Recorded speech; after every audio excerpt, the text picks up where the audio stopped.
All right.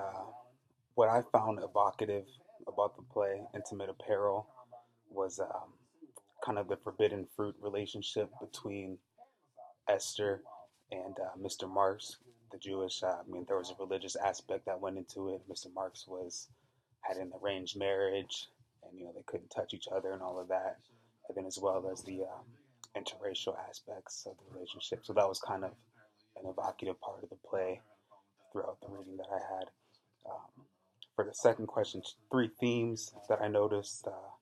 First was the kind of the high class African Americans versus the working class African Americans. It was Mrs. Dickinson, I believe. She was more of an upper class African American, and she was trying to give Esther kind of tips and pointers on who to date and how to advance in the society. Um, Second was the religious themes about more specifically Jewish, that religion there. You can kind of tell there was a hint of the beginnings of the Jewish stereotypes. This is taking place in 1905. Kind of Esther made the comments, well, he is a Jew. So that kind of gave the hint that there was still the creation of that stereotype going on as well. Um, the third theme that I noticed was kind of like the lover's path theme that Esther was going through. She didn't know who to choose, whether to follow her heart, and she was clearly into Mr. Marks. However, it was more safe to follow the route of this George character, this George Armstrong character, would be maybe a more safe option with less obstacles in her path. And she was kind of shy, and he was courting her.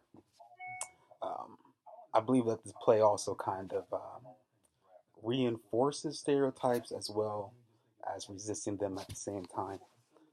And it reinforces stereotypes because Esther, it's 1905, and she didn't have the ability to read any of the letters. She was working since 9, so she clearly didn't have any education being an African American woman.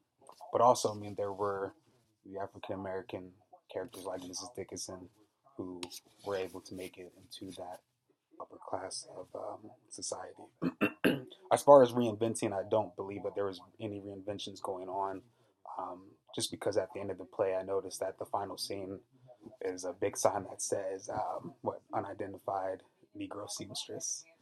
So it seems like nothing was reinvented, and at the end of the play, she was still the same person that she was at the beginning of the play.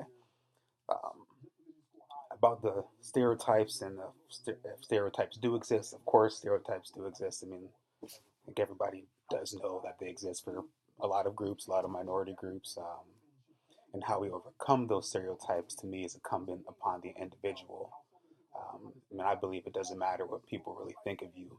We're all going to be judged on what we actually do. So it's upon the individual to make that decision to overcome the stereotypes that may be labeled upon them. And then my two questions would be um, did it seem to anybody else like the white characters in the play were in very precarious situations, such as the one lady was unable to bear children, and then the arranged marriage with the Jewish character? And then also, do we find that Esther was too gracious in her husband's infidelity, the way she handled that situation? How would you handle that situation? And I'm done.